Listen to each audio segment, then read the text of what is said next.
Hello friends, my self Anamika Gautam और आप सभी का स्वागत है कोर फार्मेसी में। तो जैसे कि आपको पता ही है कि हमारी 150 एमसीक्यूज़ की जो सीरीज चल रही है, आज हम उसमें डिस्कस करने वाले हैं फार्मास्यूटिक्स के 15 एमसीक्यूज़ जो कि आपके कॉम्पिटेटिव नॉन कॉम्पिटेटिव एग्जाम दोनों के लिए बहुत इंपॉर्टेंट है। तो चलिए शुरू करते हैं। जीपैट वाले भी इस सीरीज़ को देख सकते हैं क्योंकि यहाँ पर बहुत सारे अमेजिंग क्वेश्चन आपको दिखेंगे। और अगर चैनल पर नए हैं, अब तक चैनल को शेयर, सब्सक्राइब और लाइक नहीं किया है तो ज़रूर कर दीजिए। चलिए हम क्वेश्चन नंबर फर्स्ट से शुरू करते हैं। क्वेश्चन नंबर फर्स्ट है, the most accurate method for particle size distribution across a wide range is. सबसे ज्यादा ये जो क्वेश्चन जो है पूछा गया है, मोस्ट एक्यूरेट मेथड, बिल्कुल एक्यूरेसी के साथ सबसे एक्यूरेट मेथड पूछा गया है पार्टिकल साइज डिस्ट्रीब्यूशन का, जो कि सबसे ज्यादा वाइड रेंज में यूज किया जाता है। क्या बोला जाता है? Laser diffraction, sieve analysis, microscopy only या फिर UV spectrophotometry. Most accurate method for particle size distribution across a wide range. Answer हो जाएगा लेजर डिफ्रैक्शन। लेजर डिफ्रैक्शन क्यों इसका आंसर? क्योंकि जो लेजर डिफ्रैक्शन है वो क्या करता है? मेजर करता है angular scattering of a laser beam. मतलब कोई भी पार्टिकल साइज अगर आता है और लेजर इस लाइट इस पे पड़ती है तो लेजर लाइट का क्या हो जाता है? डिफ्रैक्शन हो जाता है, उसके एंगल डिवाइड हो जाते हैं। लेजर बीम क्या हो जाता है? पार्टिकल्स के द्वारा अपनी बीम्स को चेंज कर लेता है, जिससे हम क्या देखते हैं? कंप्यूट करते हैं, मेजर करते हैं साइज डिस्ट्रीब्यूशन को। ये बहुत ज़्यादा quick reproducible size distribution form है। सब माइक्रोन टू मिलीमीटर रेंजेस को आइडेंटिफाई कर लेता है। और सीव एनालिसिस का आंसर नहीं होगा क्योंकि लिमिटेड है फाइन पार्टिकल्स के लिए। माइक्रोस्कोपी जो है वो लेबोरियस और सब्जेक्टिव है। भाई माइक्रोस्कोपी से हम क्या पार्टिकल के साइज को हम देख सकते हैं, लेकिन थोड़ा सा लेबोरियस है, यूवी से रिलेट नहीं करता है। नेक्स्ट क्वेश्चन है, the main reason microencapsulation is used in pharmaceutics is. तो मेन रीजन पूछा गया है माइक्रो एनकैप्सुलेशन का, जो कि फार्मास्यूटिक्स में यूज किया जाता हो। तो फार्मास्यूटिक्स में यूज करने वाले माइक्रो एनकैप्सुलेशन का रीजन पूछा गया है। क्या ये इंप्रूव करती है पैलेटेबिलिटी को, मॉडिफाई करती है ड्रग रिलीज को, रिड्यूस करती है कॉस्ट फॉर्मुलेशन को, या फिर इंक्रीज करती है solubility of the drug? Answer हो जाएगा क्वेश्चन नंबर 2 का मॉडिफाइड ड्रग रिलीज।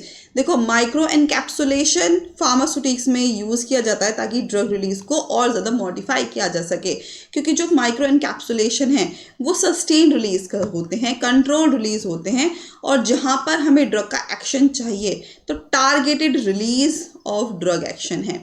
ये किसी जीआई से, किसी एंजाइम से डिस्ट्रॉय नहीं होते हैं, और ये प्रोटेक्ट करते हैं ड्रग को from the degradation of stomach और रिलीज, जो भी स्टमक से हमारा गैस्ट्रिक एसिड रिलीज हो रहे हैं या फिर जो सिक्रीशंस हो रहे हैं उससे बचाता है, और जहां पर हमें उसका एक्शन चाहिए उस साइड पे जाके ड्रग रिलीज होती है।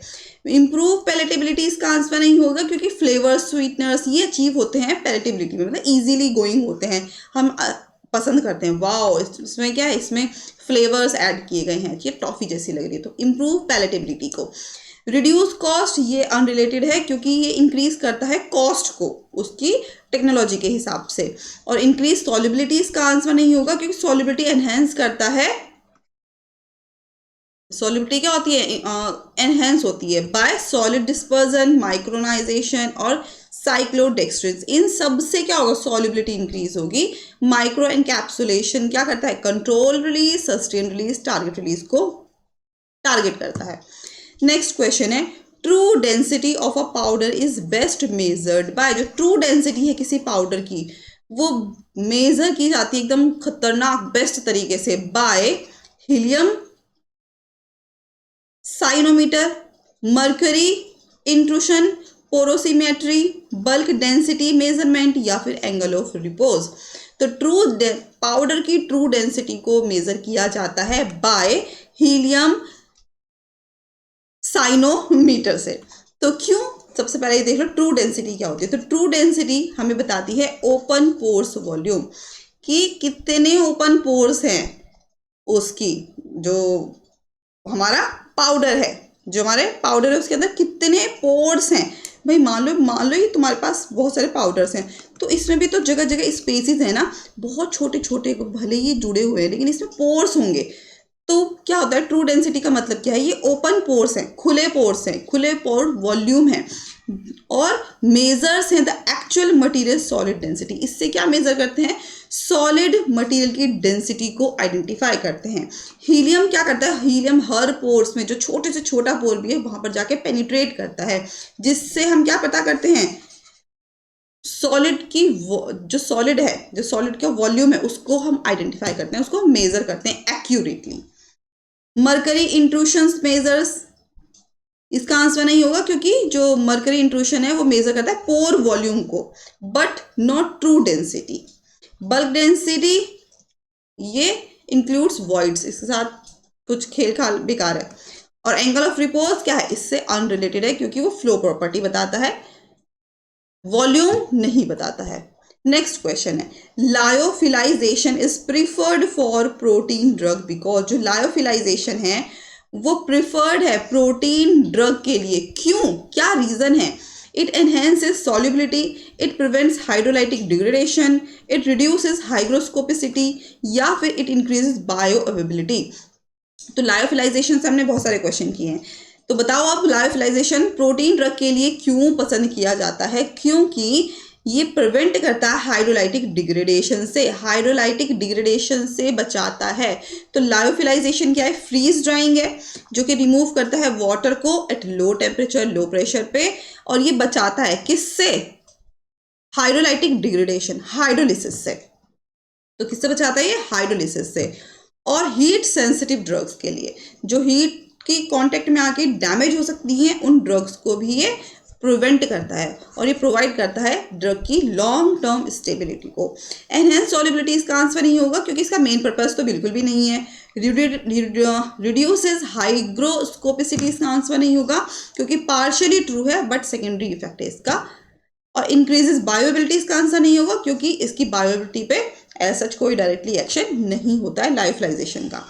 नेक्स्ट क्वेश्चन है, particle size reduction to nanometre level mainly improve, जो पार्टिकल साइज को हम बहुत छोटे छोटे पार्टिकल्स में डिस्ट्रीब्यूट करते हैं, तो जो पार्टिकल साइज को हम छोटे छोटे टुकड़ों में बांट रहे हैं, वो जो रिडक्शन हो रहा है पार्टिकल साइज का कितने नैनोमीटर में, तो ये जो लेवल है कि पार्टिकल साइज टूट रहा है नैनोमीटर में, इस लेवल को ज्यादातर इंप्रूव किया जाता है टेस्ट मेकिंग के लिए, बायोएबिलिटी के लिए, स्टेबिलिटी अगेंस्ट ऑक्सीडेशन के लिए, या फिर फ्लो प्रॉपर्टी को इंप्रूव करने के लिए। तो पार्टिकल साइज को बहुत छोटा बनाया जा रहा है भैया, नैनोमीटर पार्टिकल साइज बनाया जा रहा है। रीजन क्या है, बायोएबिलिटी को एनहेंस करने के लिए। जो नैनो साइजिंग है किसी भी पार्टिकल की, वो क्या कर रही है, सरफेस एरिया को बढ़ा रही है, जिससे क्या होगा, सरफेस एरिया बढ़ेगा तो डिसोल्यूशन रेट बढ़ेगा। नॉइज विटनेस इक्वेशन पे आ जाओ, मैंने बताया भी था, जो कि जो पुअरली सॉल्युबल ड्रग्स है उनको ज़्यादा सॉल्युबलाइज करेगा, जैसे कि हमारी जो BCS क्लास सेकेंड की ड्रग है वो इसके अंदर आएंगी। टेस्ट मास्किंग ये तो कोट करने के लिए होता है कि टेस्ट को एनहेंस करने के लिए होता है, नैनो साइजिंग के लिए नहीं। स्टेबिलिटी अगेंस्ट ऑक्सीडेशन ऐसा कुछ भी नहीं है, नैनो पार्टिकल्स में एक्चुअली भी लेस स्टेबल। फ्लो प्रॉपर्टीज, तो फाइन पाउडर्स फ्लो प्रॉपर्टी यहाँ पर पुअर होती है, सरफेस एरिया ज़्यादा होता है। ओके, नेक्स्ट क्वेश्चन है, buccal drug delivery system bypasses which first pass organ. तो जो बकल ड्रग डिलीवरी सिस्टम है वो कौन से फर्स्ट पास ऑर्गन को बाईपास करता है, लंग को, लीवर को, किडनी को, स्प्लीन को। तो आंसर हो जाएगा लीवर। तो लीवर को बाईपास करता है, लीवर क्या हमारा फर्स्ट पास ऑर्गन है, जो कि बकल कैविटी रूट से, मतलब बकल कैविटी मतलब जो ड्रग्स हमारे बीनीथ द टंग रखी जाती है, ठीक है, वो डायरेक्ट हमारे सिस्टमिक सर्कुलेशन में एब्जॉर्ब हो रही हैं, इसीलिए वो लीवर को बाईपास करता है। तो buccal absorption delivers drug delivery into systemic circulation via venous drainage, जो कि फर्स्ट पास इफेक्ट को अवॉइड करता है, बाईपास करता है। लंग्स इसका आंसर नहीं है क्योंकि बकल एब्जॉर्प्शन नहीं होता है, लंग्स में ड्रग का एब्जॉर्प्शन होता है, किडनी से एक्सक्रीशन होता है, स्प्लीन से इम्यून फंक्शन कंट्रोल होते हैं, ड्रग का मेटाबॉलिज्म नहीं। नेक्स्ट क्वेश्चन है which type of emulsion is used for parental nutrition. कौन सा टाइप इमल्शन का जिसको यूज किया जाता है पेरेंटल न्यूट्रिशन के लिए, तो कौन सा टाइप होगा इमल्शन का जो कि पेरेंटल न्यूट्रिशन के लिए यूज किए जाते हैं। Oil in water, water in oil, multiple emulsions भी हो सकते हैं या फिर micro encapsulate, micro emulsions. Answer हो जाएगा ऑयल इन वाटर। तो कौन सा टाइप इमल्शन का पूछा गया है, तो ऑयल इन वाटर, ऑयल को वाटर में ऐड किया जाता है, ये है हमारे पेरेंटल न्यूट्रिशन। पेरेंटल इमल्शंस जैसे कि इंट्रालिपिड होते हैं, ये हमारे होते हैं oil in water type. Oil droplets are dispersed in aqueous phase. भाई कभी भी जो भी ऑयल इमल्शंस हैं उसमें ऑयल को ऐड किया जाता है एक्वस सॉल्यूशन में। तो क्यों? क्योंकि जो ऑयल ड्रॉपलेट्स हैं वो ऑयल ड्रॉपलेट्स डिस्पर्स रहती हैं उस एक्वस फेज में ताकि इंट्रावेनस एडमिनिस्ट्रेशन सेफ हो उसका। वाटर इन ऑयल क्या होगा? नॉट सुटेबल फॉर आईवीज, ये एम्बोलिज्म कॉज कर सकता है, ठीक है, रप्चर कर सकता है, डैमेज कर सकता है। मल्टीपल इमल्शंस क्या करेंगे? मल्टीपल इमल्शंस नहीं होंगे यूज, क्योंकि यूज फॉर कंट्रोल रिलीज, ये यूज किया जाता है कंट्रोल रिलीज के लिए, आईवी के लिए नहीं। और माइक्रो एनकैप्सुलेशन इंप्रूव करता है सॉल्युबिलिटी को, ठीक है, पेरेंटल इमल्शंस के लिए नहीं। Which excipient is most suitable as a super disintegrant in fast dissolving tablet? कौन सा एक्सीपियंट है जो कि सबसे ज्यादा सुटेबल है सुपर डिसइंटीग्रेंट के लिए as a fast dissolving tablet, जो कि टैबलेट हैं जो कि बहुत तेजी से डिजोल्व हो जाती हैं? क्या स्टार्च है, क्या सोडियम स्टार्च ग्लाइकोलेट है, क्या पोविडोन है, क्या फिर टाल्क है? बताओ इसका आंसर। तो आंसर हो जाएगा सोडियम स्टार्च ग्लाइकोलेट। क्यों? पहली तो बात तो सुपर डिसइंटीग्रेंट्स पता होना चाहिए। तो सुपर डिसइंटीग्रेंट्स क्या होती हैं? जैसे ही वाटर की प्रेजेंस में आती हैं ये स्वेल हो जाती हैं, ये फूल जाती हैं और ब्रेक करती हैं टैबलेट को छोटे छोटे फ्रेगमेंट्स में। भाई आपने वो देखा होगा ना, सर दर्द हो रहा है तो पानी में दवाई घोलो, वो एकदम से फूल जाती है और उसे यूज कर लिया जाता है, तो छोटे छोटे फ्रेगमेंट्स में टूट जाती है। और उसके लिए सोडियम स्टार्च ग्लाइकोलेट एकदम बेस्ट है for the fast disintegration due to high swelling capacity, क्योंकि वो एकदम से स्वेल हो जाती है और वाटर में डिस्पर्स हो जाती है छोटे छोटे पार्टिकल्स में। स्टार्च इसका आंसर नहीं है क्योंकि ये कन्वेंशनल डिसइंटीग्रेंट है, सुपर डिसइंटीग्रेंट नहीं है, उससे कम है। पोविडोन इसका आंसर नहीं है क्योंकि पोविडोन क्या हमारा एज अ बाइंडर है, ये डिसइंटीग्रेशन को डिले करता है, स्लो कर देता है। और टॉल्क इसका आंसर नहीं है क्योंकि टॉल्क तो हमारा लुब्रिकेंट की तरह काम करता है, डिसइंटीग्रेंट या सुपर डिसइंटीग्रेंट की तरह तो बिल्कुल भी नहीं। नेक्स्ट क्वेश्चन है in aerosol formulation the role of propellant. अब देखो एरोसोल फुसफुस जो होते हैं, जो एरोसोल फॉर्मुलेशन है, इस टाइप की जो फॉर्मुलेशन है उसमें प्रोपेलेंट का रोल क्या है, क्या काम है प्रोपेलेंट का? To dissolve the drug, to create pressure for expulsion, to increase stability या फिर टू एक्ट एज प्रिजर्वेटिव। तो आंसर हो जाएगा इसका to create pressure for expulsion. भाई जब तक आप प्रेशर नहीं लगाओगे तब तक वो जो अंदर है जो ड्रग है, ठीक है, वो बाहर कैसे आएगी? वो प्रोपेलेंट के साथ, वो प्रोपेलेंट की वजह से आ रही है, क्योंकि जैसे ही प्रेशर लगाया तो अंदर जो कुछ भी है वो कहाँ आ रहा है? बाहर आ रहा है। तो प्रोपेलेंट्स प्रोवाइड करते हैं उसमें नेसेसरी प्रेशर, जितना प्रेशर है ताकि ड्रग वहां से बाहर आ सके, चाहे वो स्प्रे की फॉर्म में हो, चाहे वो मिस्ट की फॉर्म में हो, जैसे हम परफ्यूम यूज करते हैं, जैसे हम डीओ यूज करते हैं, जैसे जो एस्थमेटिक यूज करते हैं इनहेलर्स को, वो सब क्या है? हमारे एरोसोल्स हैं। डिजोल्व द ड्रग इसका आंसर नहीं होगा क्योंकि हमेशा नहीं ऐसा होता है, कुछ टाइम्स में ऐसा होता है कि ड्रग सस्पेंड होती है। इंक्रीज स्टेबिलिटी बिल्कुल भी नहीं। Stabilizers are different excipients. और प्रिजर्वेटिव्स ये parabens, benzyl, benzalkonium chloride use किया जाता है, प्रोपेलेंट में इन सब का कोई यूज नहीं है। Which parameter indicates powder flow property in pre formulation? Which parameter, कौन सा पैरामीटर है जो कि powder flow property pre formulation में इंडिकेट करता है? क्या पार्टीशन कॉफिशिएंट है, क्या सरफेस टेंशन है, पीके वैल्यू है या फिर एंगल ऑफ रिपोज है? तो angle of repose is the correct answer. देखो एंगल ऑफ रिपोज मैंने बताया भी था कि पाउडर की फ्लो प्रॉपर्टीज में देखी जाती है एंगल ऑफ रिपोज में, तो जितना लोअर एंगल होगा उतना ही बेटर फ्लो होगा। essential for capsules, tablets, filling. Partition coefficient इसका आंसर नहीं होगा क्योंकि लिपोफिलिसिटी के लिए होता है, पाउडर की फ्लोर प्रॉपर्टी के लिए नहीं. पीके वैल्यू इसका आंसर नहीं होगा क्योंकि आयनाइजेशन के लिए होता है, सॉल्युबिलिटी के लिए नहीं, सॉल्युबिलिटी को बल्कि अफेक्ट करता है. सरफेस टेंशन इसका आंसर नहीं होगा क्योंकि लिक्विड सिस्टम से रिलेट करता है, पाउडर से नहीं. नेक्स्ट क्वेश्चन है bio adhesive polymer in buccal patches work by. जो बायो एडहेसिव पॉलीमर है बकल पैचेस में, वो काम करते हैं किसके द्वारा? By hydrogen bonding and van der Waals forces, ionic exchange only, covalent bonding with mucosa, या फिर इनमें से कोई भी नहीं. तो bio adhesive polymer buccal patches काम करते हैं by hydrogen bonding and van der Waals forces. देखो बायो एडहेसिव पॉलीमर जैसे कार्बोकोल है, HPMC है, ये क्या करते हैं? ये बहुत वीक बॉन्ड है, जैसे कि हाइड्रोजन बॉन्ड है, वैन डर वाल्स बॉन्ड, ये वीक बॉन्ड्स में आते हैं विद म्यूसिन ग्लाइकोप्रोटीन्स, और ये क्या करते हैं? अनेबल करते हैं एडहेशन को, ये ब्रेक करने का काम करते हैं, एडहेशन का काम नहीं करते हैं. तो bio adhesive polymer buccal patches में हाइड्रोजन बॉन्डिंग और वैन डर वाल्स फोर्सेस की वजह से हो रहा है. आयन एक्सचेंज इसका आंसर नहीं होगा क्योंकि इसका मेन एडहेशन मैकेनिज्म नहीं है. कोवेलेंट बॉन्डिंग तो भैया ऐसा बॉन्ड है पक्के यारी, पक्के दोस्त की तू जहां जहां रहेगा तेरा साया साथ साथ होगा, तो वही है कोवेलेंट बॉन्डिंग की, टूटे से नहीं टूटने वाला. और नन तो बिल्कुल इनकरेक्ट होगा क्योंकि मैकेनिज्म तो हमें पता ही है.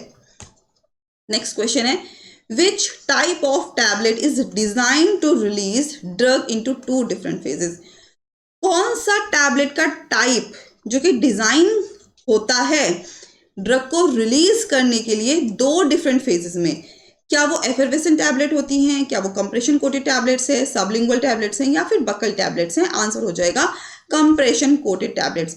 भाई कंप्रेस अलग फेज, कोटेड अलग फेज, तो टैबलेट को डिजाइन ही किया जाता है रिलीज के लिए ताकि वो 2 डिफरेंट फेजेस में काम कर सके. तो compression coating allows immediate release in outer layer and sustain enteric release in inner compound. Effervescent इसका आंसर नहीं होगा क्योंकि एफरवेसेंट ड्रग्स क्या होती हैं? तुरंत के तुरंत रिलीज होती हैं. कंप्रेशन कोटेड क्या होंगी? वो इमीडिएट रिलीज करेंगी लेकिन बाहर वाली लेयर पे, अंदर वो अपना एंटेरिक की तरह ही काम करेंगी. सबलिंगुअल इसका आंसर नहीं होगा क्योंकि ये फास्ट एब्जॉर्प्शन है, डायरेक्ट ब्लड में एब्जॉर्ब हो रही हैं. बकल इसका आंसर नहीं होगा क्योंकि कंट्रोल रिलीज है लेकिन 2 फेजेस में स्पेसिफिकली अलाउ नहीं करती है. नेक्स्ट क्वेश्चन है the most suitable sterilization for ophthalmic solution. Ophthalmic solutions के लिए सबसे सुटेबल स्टेरिलाइजेशन कौन सा है? क्या ड्राई हीट है, क्या ऑटोक्लेविंग है, फिल्ट्रेशन है, या फिर रेडिएशन है? और आंसर आपको पता है, इसका आंसर फिल्ट्रेशन. कौन सा filter paper? 0.2 micrometre filter paper का साइज है, मतलब डायमीटर है उसका मेजरमेंट. तो ऑप्थेल्मिक सॉल्यूशन में कंटेन हीट सेंसिटिव ड्रग्स जैसे कि एंटीबायोटिक्स है ना, एंजाइम्स हैं, प्रोटीन्स हैं. तो sterile filtration is safest and maintain drug activity. तो ड्रग की जो फिल्ट्रेशन है उसको, जो ड्रग है उसको स्टेराइल भी करते हैं और डैमेज होने से रोकते भी है. हीट, ड्राई हीट इसका आंसर नहीं होगा क्योंकि भाई ये सब जो हमारे हीट सेंसिटिव ड्रग्स हैं ये तो हीट खराब कर देगी, तो ड्राई हीट में यूज़ नहीं करेंगे, सिर्फ ग्लास वेयर्स यूज़ करते हैं. ऑटोक्लेविंग हमारी डिग्रेड सेंसिटिव ड्रग्स, जो सेंसिटिव ड्रग्स हैं उनको डिग्रेड कर सकती है, तो जो बायोलॉजिकल्स हैं उनको ही यूज़ किया जाता है. रेडिएशन तो बिल्कुल भी नहीं क्योंकि ये क्या कर सकती हैं? रेडिएशन की वजह से ऑप्थेल्मिक सॉल्यूशन अपने केमिकल प्रोसेस को चेंज कर सकती है. नेक्स्ट क्वेश्चन है micronization of drug particle typically. जो माइक्रोनाइजेशन है किसी भी ड्रग पार्टिकल का, वो टिपिकली क्या करता है? इंक्रीज करता है सरफेस एरिया को एंड डिसोल्यूशन रेट को, इंक्रीज करता है मेल्टिंग पॉइंट को significantly, always improve flowability, flow property को बढ़ाता है, या फिर कन्वर्ट करता है क्रिस्टल पॉलीमॉर्फ को एमॉर्फस में हमेशा. तो micronization of drug particle typically increase surface area and dissolution rate. तो इंक्रीज जो माइक्रोनाइजेशन है किसी भी ड्रग पार्टिकल का, वो क्या करता है? सरफेस एरिया को बढ़ा रहा है और उसके डिसोल्यूशन रेट को बढ़ाता है. ये हमने अभी कुछ देर पहले ही पढ़ा है. Increase melting point significantly answer नहीं होगा क्योंकि melting point does not significantly change with typical micronization. Always improve flowability, इसका आंसर नहीं होगा क्योंकि फ्लो जो फ्लो प्रॉपर्टी है किसी भी पाउडर की वो इस कंडीशन को और ज़्यादा वर्स कर सकती है। Convert crystal polymorph to amorphous, always ऐसा भी नहीं है क्योंकि माइक्रोनाइजेशन इंक्रीज करता है एमॉर्फस को, ठीक है, बट हमेशा के लिए नहीं, ऐसा नहीं है कि हमेशा ही ऐसा होगा, ये क्रिस्टल को कन्वर्ट भी कर देते हैं। लास्ट क्वेश्चन है, which technique is best for improving solubility of BCS class second drug, तो कौन सी टेक्निक जो कि बेस्ट है किसी भी ड्रग जो कि BCS क्लास सेकेंड ड्रग को बिलोंग करती है उसकी सॉल्युबिलिटी को इंक्रीज करने के लिए? Freeze drying, solid dispersion, spray drying या फिर ग्रैनुलेशन? आंसर हो जाएगा सॉलिड डिस्पर्जन। क्यों सॉलिड डिस्पर्जन? क्या है? तो सॉलिड डिस्पर्जन है कि कोई ड्रग है, कोई पॉलीमर है, वो आपस में कॉम्बिनेशन फॉर्म में आ रहे हैं, कॉम्बो फॉर्म में आ रहे हैं। क्यों? क्योंकि इंप्रूव करते हैं ड्रग की वेटेबिलिटी को, रिड्यूस करते हैं उसकी क्रिस्टलिनिटी को और एनहेंस करते हैं डिसोल्यूशन रेट को। इसीलिए सॉलिड डिस्पर्जन क्या करता है? इंप्रूव करता है इन तीनों फैक्टर्स को, और ये वेरी इफेक्टिव है ऐसी ड्रग्स के लिए जो कि सॉल्युबल नहीं है। फ्रीज ड्राइंग इसका आंसर नहीं होगा क्योंकि फ्रीज ड्राइंग क्या स्टेबिलिटी के लिए होता है, सॉल्युबिलिटी के लिए नहीं। स्प्रे ड्राइंग हमारी पार्टिकल इंजीनियरिंग के लिए होता है, लेस इफेक्टिव है सॉलिड डिस्पर्जन से। और ग्रेनुलेशन इसका आंसर नहीं होगा क्योंकि ग्रेनुलेशन क्या करता है? फ्लो को इंप्रूव करता है, कंप्रेशन को इंप्रूव करता है, सॉल्युबिलिटी को नहीं। तो यहाँ पर हमारे 15 क्वेश्चंस कंप्लीट होते हैं। आई होप आपको ये जो क्लास है वो समझ आई होगी। हमारे चैनल को लाइक शेयर सब्सक्राइब जरूर कर दीजिए। इन फ्यूचर आपको यहाँ पर और बहुत सारे टॉपिक वाइज भी MCQs मिलेंगे। थ्योरी की क्लासेस भी हम बहुत जल्दी शुरू करने वाले हैं आफ्टर दिस सीरीज। तो चलिए यहाँ पर मैं एंड करती हूँ अपनी क्लास को। टेलीग्राम, फेसबुक और इंस्टा को अगर ज्वाइन नहीं किया है तो ज्वाइन कर लीजिए, लिंक मैंने डिस्क्रिप्शन में ऐड कर दी है। Take care, bye bye.